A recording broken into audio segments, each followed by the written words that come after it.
Hello guys, welcome back to our channel. If your paper shredder powers on but refuses to start when you insert paper, the issue is often not the motor, it's the sensor.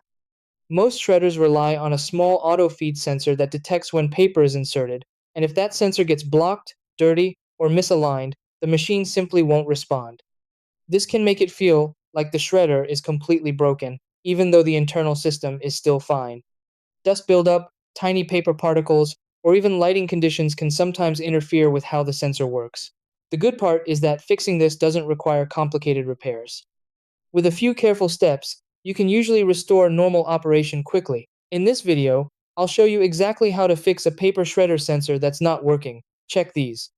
Step 1. Turn off the shredder and unplug it from the power source. Step 2.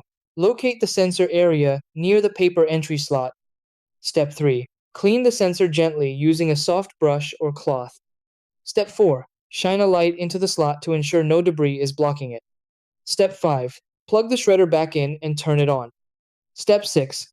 Insert a sheet of paper and confirm the sensor responds properly.